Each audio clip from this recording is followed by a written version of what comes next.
Hello everyone, welcome to Conversations with Sakeina. Today we are going to do a walkthrough of the guidebook and the cards for the Playing Card Oracles, a source book for divination done by Ana Cortez, illustrations and essays by C.J. Freeman, who is her father. So on the back of this book, which by the way is, I believe, 257 pages. Yep.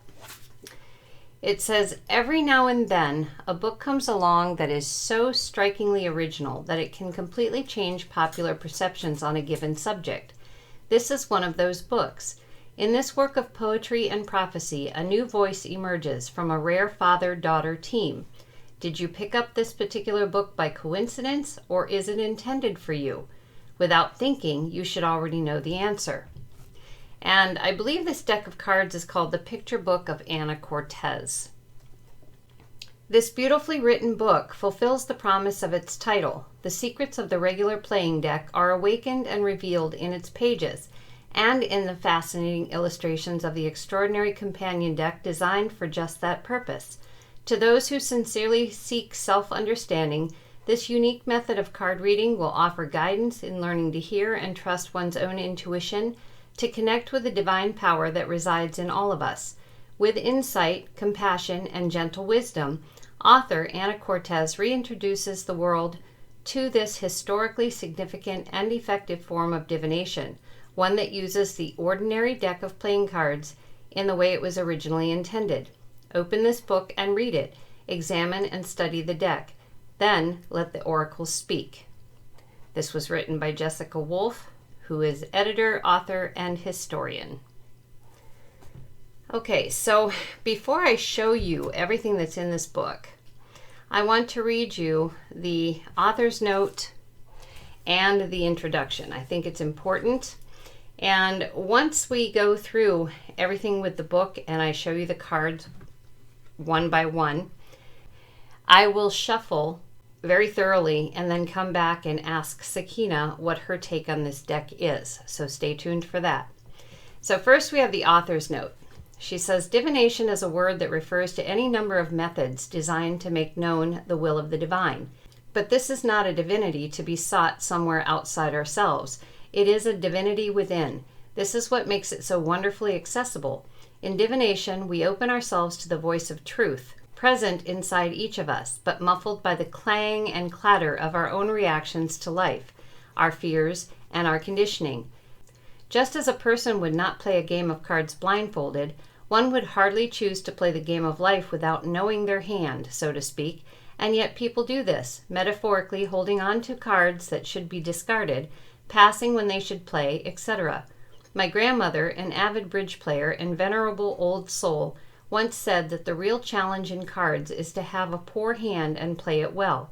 As with life, the cards do not represent a sealed fate, but help us to make decisions with open eyes.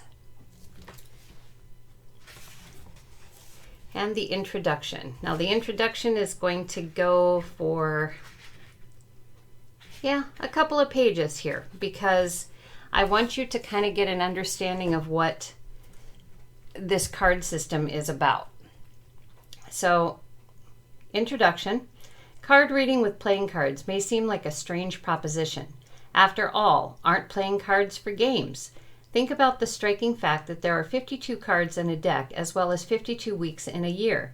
Could this be merely coincidence? Consider that the 52 cards are divided into 4 suits, just as the year is divided into 4 seasons, and that each season consists of 13 weeks, exactly as each suit consists of 13 cards. Here's a simple exercise. Count up all the numbers in a suit, with aces as 1, 2s as 2, etc., jacks as 11, queens as 12, and kings as 13. What do you get? The answer is 91, the total days in a season. Add all the numbers in the deck and you get 364, a curious number that is just 1 1/4 days shy of a solar year. But what if the deck was never intended to represent a solar year? A look through history reveals that the playing deck is actually a perfect replica of a fixed lunar calendar. This very simple model of timekeeping predates solar calendar systems like the Gregorian one we now use. Based on the observation of natural rhythms, the fixed lunar calendar consists of 13 cycles of 28 days each, or exactly 364 days. When you think about it, a calendar provides a layout in which to chart events that have not yet occurred.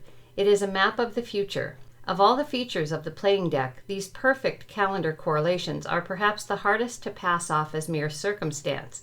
Far from a haphazard creation, the construction of the deck alludes to a clearly thought-out intention, to a purpose far greater than ordinary gaming.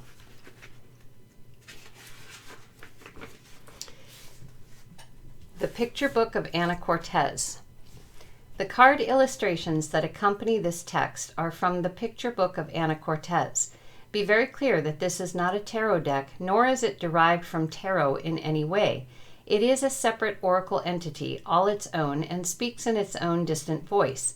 The deck is illustrated by my father, C.J. Freeman. His love for the playing cards and his wonderful intuition as an artist have produced innumerable revelations and endowed the so-called ordinary playing deck with extraordinary beauty. In my father's own words, the drawings take their own courses. They have their own intelligence. Over the past 25 years, I have watched my father draw and redraw playing cards, hundreds of them. His dedication is an inspiration. From chalks to oils to inks, the stream of images continues, ever morphing, ever evolving. The Picture Book of Ana Cortez is his third complete volume of work. The making of this book. The book you hold in your hands is the result of a remarkable journey that began more than 20 years ago, a journey not of miles but personal discovery. There is magic in the seemingly ordinary playing deck we all grew up with, a whole enchanted world just waiting to be discovered. My first exposure to playing cards as something beyond an ordinary gaming deck happened at a fairly young age. I was perhaps 13 or 14 years old on a visit to my father, my parents were divorced, when I ventured into his basement to find larger-than-life oil paintings of the cards.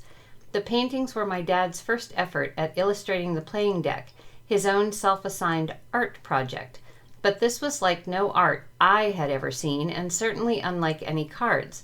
The startling and vivid images on the canvases would have been a shock even for Alice as she wandered through Wonderland. The strangeness of the pictures, combined with the atmosphere in this particular basement, produced a very surreal and memorable experience for me. The basement itself was little more than a hole, probably better described as a cave.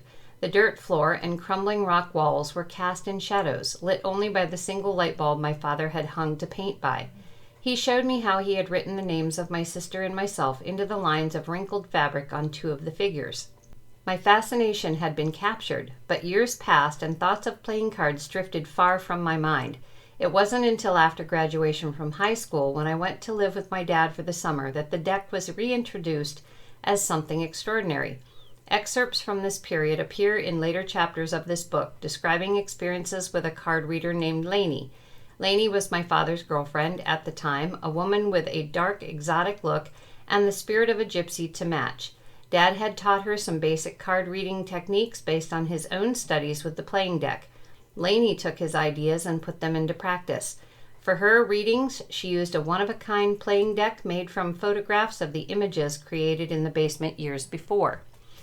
Lainey and I spent most of our days together that summer, talking endlessly about life and cards. Through her eyes, I saw the playing deck as if for the first time. She introduced me to the incredible symbolism it contained and how the meanings could be applied to our daily lives. I began to understand that the cards held secret knowledge and took detailed notes.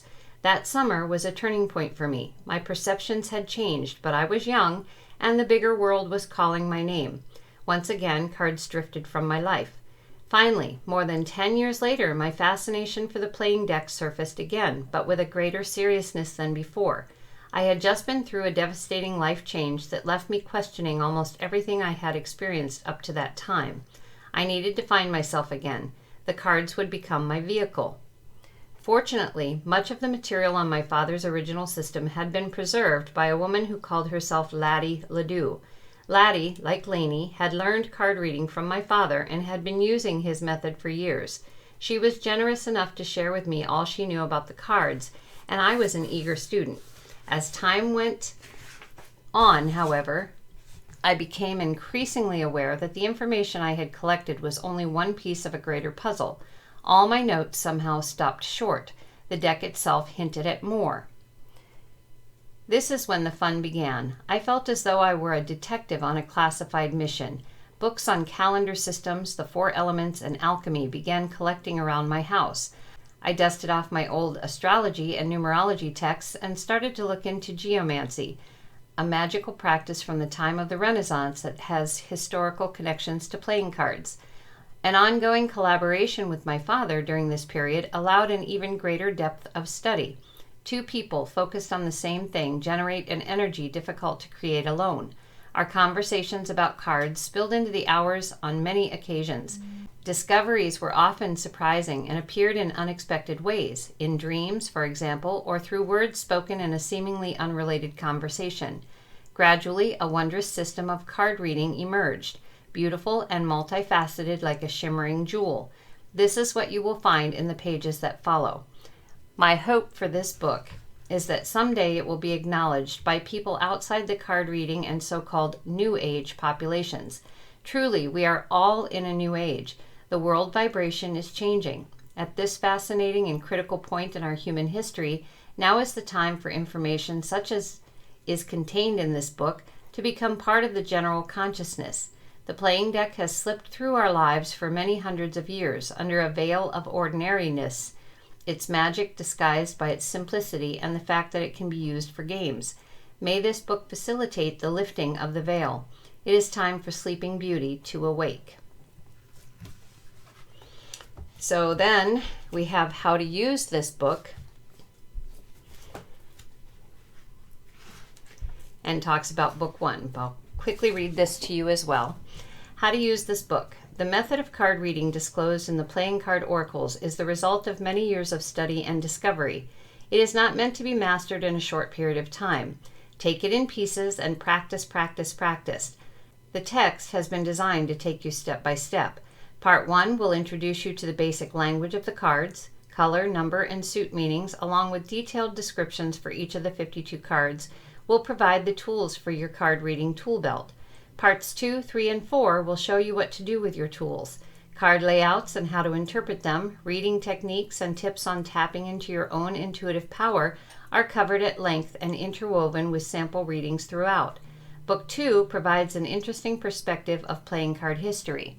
One more note, if you acquired this book without its companion deck, the picture book of Ana Cortez, there is no need to worry. Find a deck of playing cards that you like and follow along. The regular deck is the root and the source of this system of card reading and is no less an instrument for divination than the illustrated deck featured in the Playing Card Oracles. So then she goes on to book 1, which covers card symbolism, as she said. So we're covering card calendar correspondences, the magic of 3, which is the colors,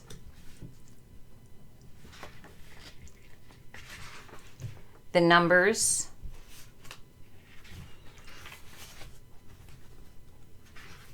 and the suits. There's a lot of fantastic information in here about the suits, and as you can see, I have my own notes here. So we've got the diamonds, and it's really difficult to get this all on the camera because the book is very tall. Clubs. And it's kind of nice here because you'll see bits in red here. And those are poems, different kinds of poems. Hearts, spades, and then it talks about the oracles, which are the aces through the nines. So she starts out with aces specifically, and then goes to the ace of diamonds, the ace of clubs, ace of hearts,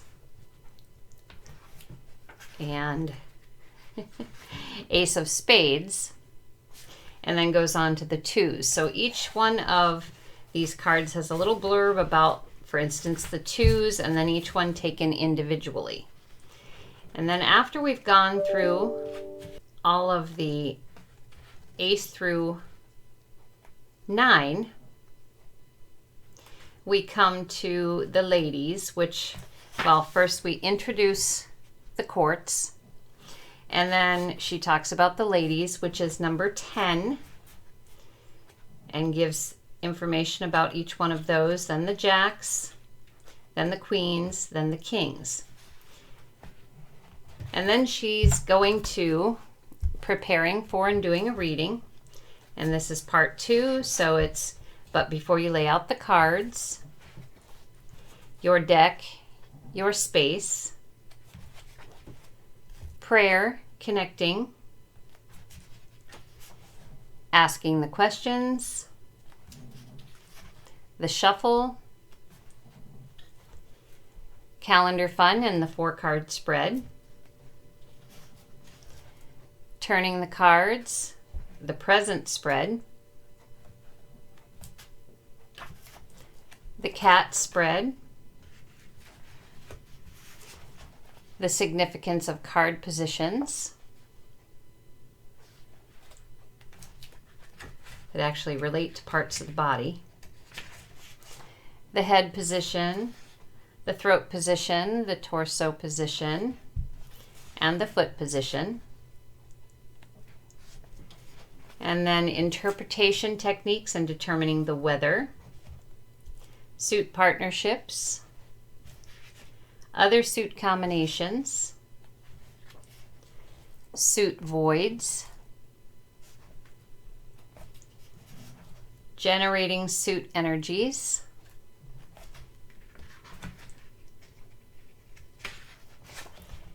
nature spirits as they pertain to the elements, looking for black and red, more on numbers, card direction. Then we go into part 3, something old, something new, and this is the Geomancy section. So divinatory Geomancy. If I'm saying that wrong, let me know, but that's just how I say it. The figures. And then she has charts for all the different formations, the planets, geomantic calculation, and she shares how to figure out the geomancy form for the cards that you've drawn. And then we go on to further geomantic indications, connecting the dots. And then we go to alternate spreads and loose ends. So we have the Lost Man spread, the bullet, the geomantic layout, the bridge layout, lost and found. And then part 4 is final frontiers, the reflective world, the pause, learning to trust, grounding, reading the cards for yourself. There's even a recipe in here for terrine's roasted roots. Okay. Reading the cards for yourself. And then the reading of seasons. So laying out the cards and sharing, dissecting the layout. The mystic square. Filling in the chart. A sample reading. In closing, this is a mandala of the playing deck. The 52 cards and their quadrants, a harmonic view. Illustration is by Ana Cortez. And book 2, essays, notes, and commentary on the playing card oracles by C.J. Freeman, illustrated by or introduction by Ana Cortez. So we have another introduction for this section, significant dates in the history of playing cards and their use in divination. So we've got red dates on the side and tidbits about each one. Missing pieces of the playing card puzzle, and quite a bit of information on that. The Little Book of Secrets.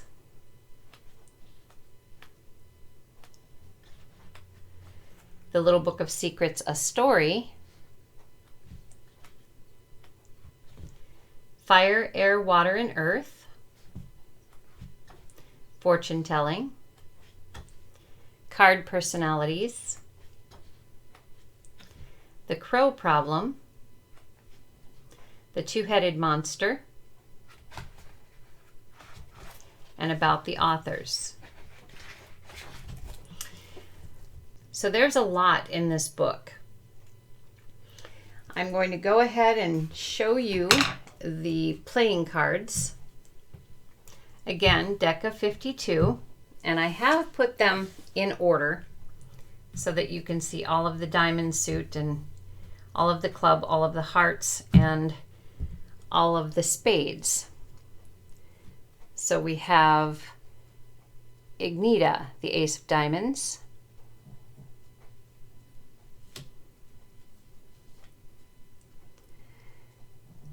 Two of Diamonds.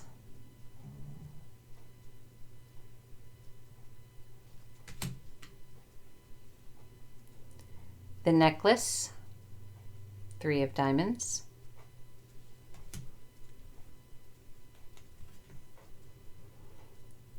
Four of Diamonds is the South Wind.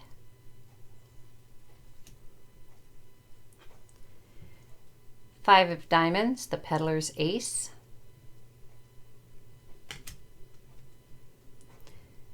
Six of Diamonds.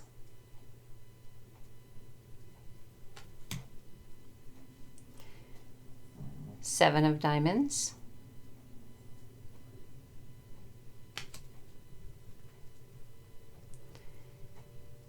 Eight of Diamonds. It says the House of Good Fortune on the building. Gowing.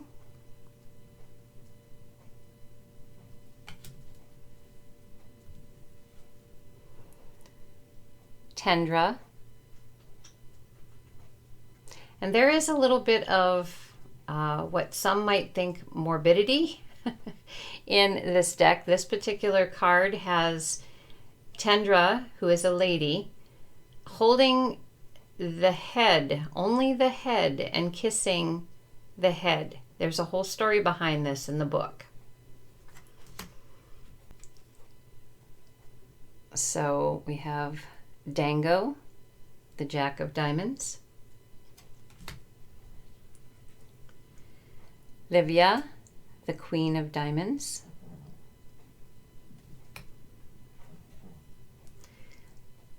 Leo, the King of Diamonds.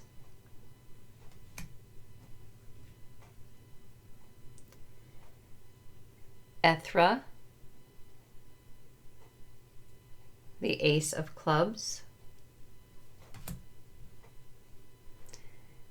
Two of Clubs.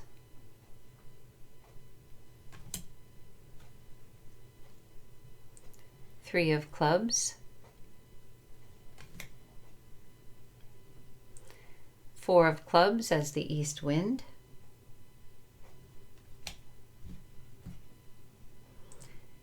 Five of Clubs is the Wind Cape.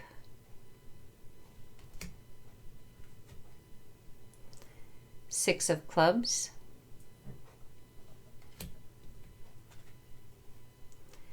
Seven of Clubs is the Sword of Enchantment.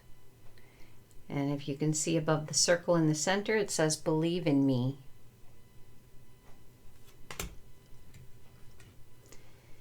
The Scales for the Eight of Clubs. Galahad for the Nine of Clubs.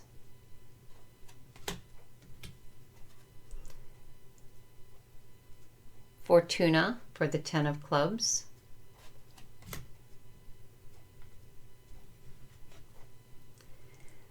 Lancelot du Lac for the Jack of Clubs. Leah for the Queen of Clubs. Sol for the King of Clubs.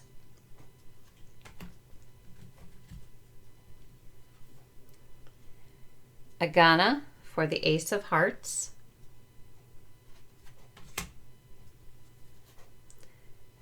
Two of Hearts.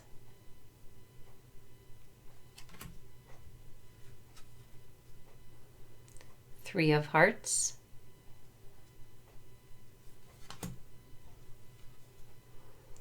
Four of Hearts is the West Wind.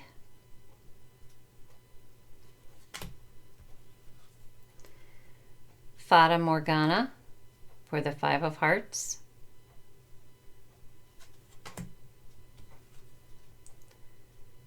Six of Hearts.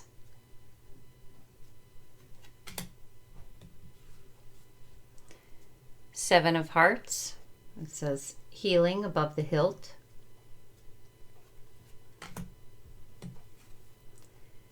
Eight of Hearts.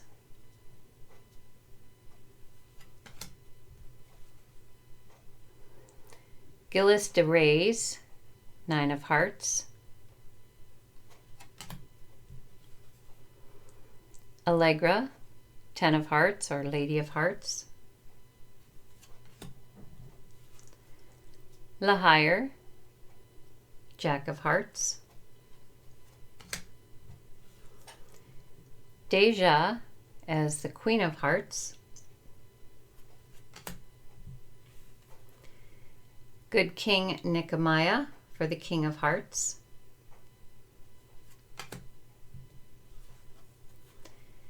The Ace of Spades is Terra Incognita.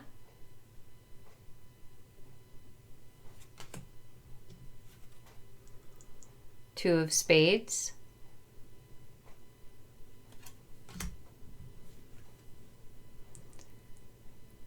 Three of Spades.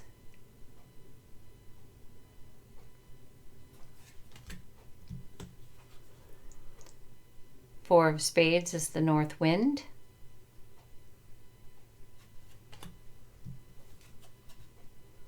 Five of Spades.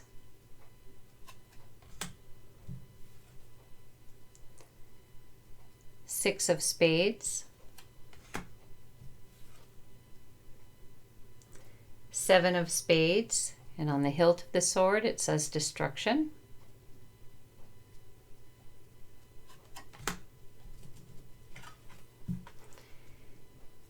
Eight of Spades, which is the throne of spiders.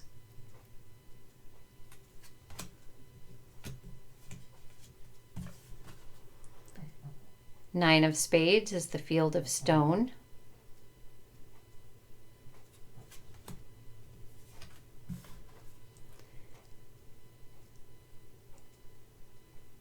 Lady of Spades is Terrine.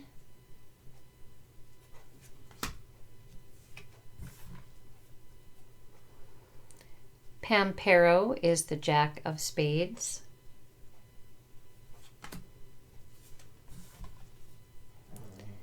Queen of Spades is Morgana.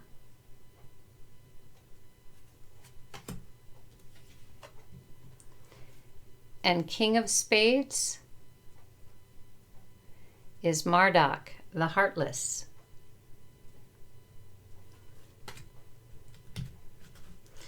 So I'm just going to shuffle these quickly, and these are, I think, pretty much playing card size.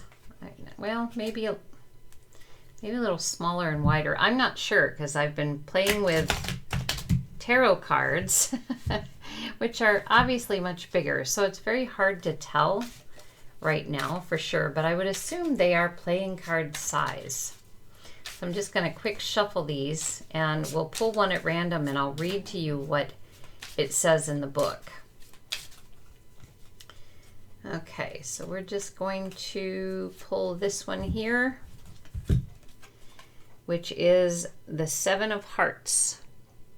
So let's take a look at what the Seven of Hearts has to say.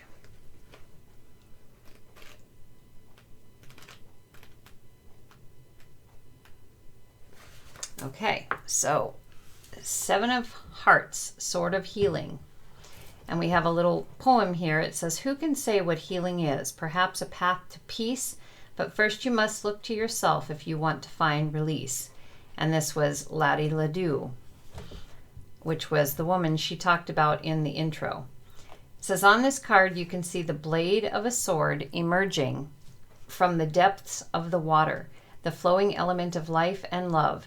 As with all sevens, it represents a gift, a charm, and power to be coveted yet strictly revered. When the sword of healing reveals itself within a spread, a challenge of love and or healing is at hand. Directed properly, the cooling, nourishing waters represented by hearts are brought to cleanse and restore sickened body and saddened soul. But be forewarned, sweet medicine turns to vile poison by careless use of this sword. The blade that heals becomes the knife that injures, inflicting sickness and the wounds of passion. Interpretive techniques discussed later in the text will help you decide which meanings apply in a given instance. And then she kind of has a block here for the power of healing, the power of love, forgiveness, infliction of sickness, suffering, a surgeon's blade. So kind of like keywords. Okay, so I am going to go off camera here and shuffle up really, really well and come back and see what Sakeina's take is on this deck. Be right back. Okay, all shuffled up here. So we're going to get 4 cards from Sakeina and do kind of a mini reading here to get her to tell us what her take is on this deck.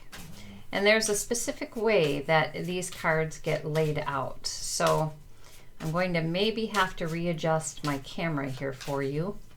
We'll see what happens. And I haven't read these cards in quite a long time. In fact, I was quite excited to pull them out again. The readings that I normally did with them were for plants, to find out the health of plants. It really worked well for me.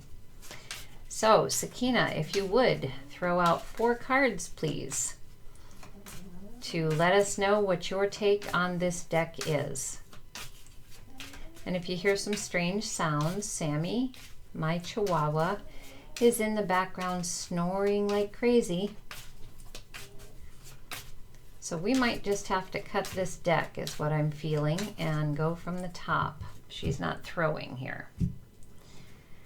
All right, so here we go. We're going to lay out. We have the 2 of Hearts. We have the 3 of Clubs.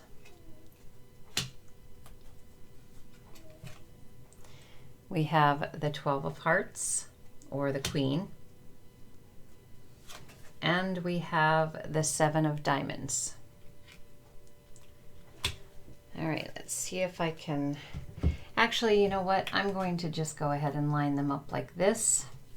Normally, they would be one on top of the other. So as I'm doing this, realize that they would be stacked like this on the table normally. Okay, but this is easier to allow you to see.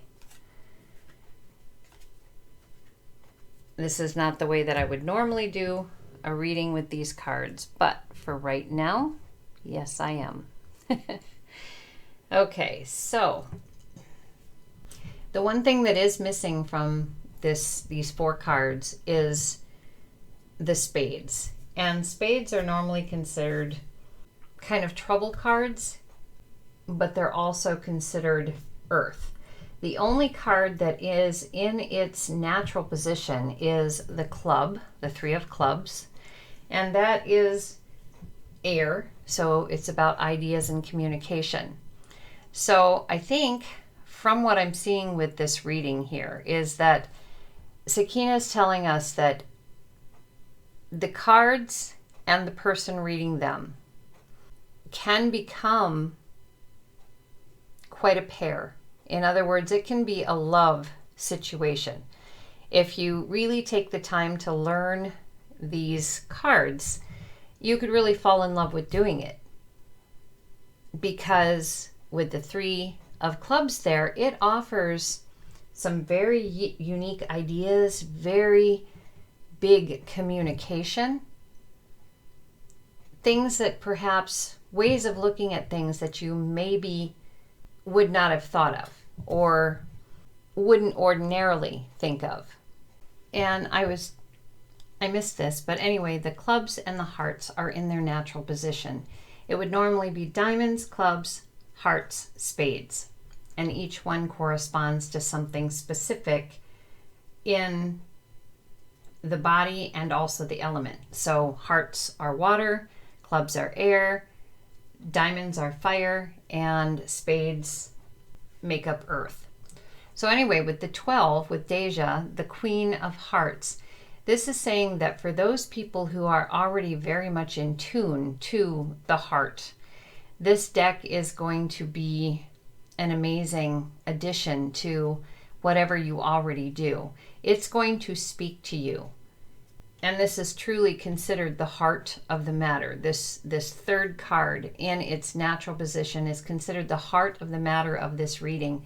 And this is to say that for those who are really intuitively sharp already and who listen to their heart, it's going to be a phenomenal deck for you to use to add to your arsenal of reading.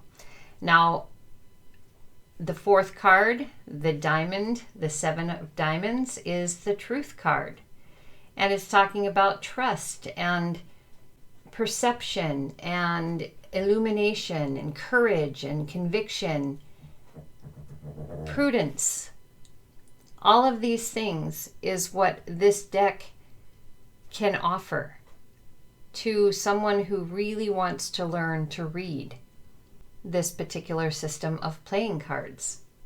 And Sakeina has given us both odd and even numbers. So we have the 2 and as the even number, and we have 3, 1, and 7 as the odd numbers. So she's sharing here that the focus is really on the inner world, but it can also offer at times information about what we experience in the outer world. And we have 2 low numbers and we have 2 high numbers. The 7 and above is considered high, and of course 6 and below is considered low. Low numbers are a little bit weaker energy. High numbers are obviously high voltages of energy. So in this case, she's saying, the deck is going to offer highs and lows. It's going to offer various kinds of energy. It's going to show you where your energy lies as you work with the deck. And the card that stands out here to me is the 3 of clubs, which again is in its natural position. And this is saying that there is strong manifestation ability with these cards, giving a clarity of thought, giving a clear way of seeing many different kinds of situations. So these cards can be used just like any other divination system. And if you're really in tune, they will work for you in the most amazing way. And Sakeina's saying that they will give you clarity and they will give you truth and will strengthen your intuition, and you will love them if you choose to work with them. So that is the minimal of what this particular reading could offer, but I'm sharing that, and this has been kind of a long enough video to keep you engaged here, so I think I will let you go. There will be a link to Ana Cortez's website in the description box below, in case you're interested, in checking out what she has to offer and finding out a little bit more. She also has a YouTube channel, I believe. I'll see if I can find it and link that as well, where she shares different ways of reading these cards. So that is it for today. Thank you for sticking with it here. Until next time, take care.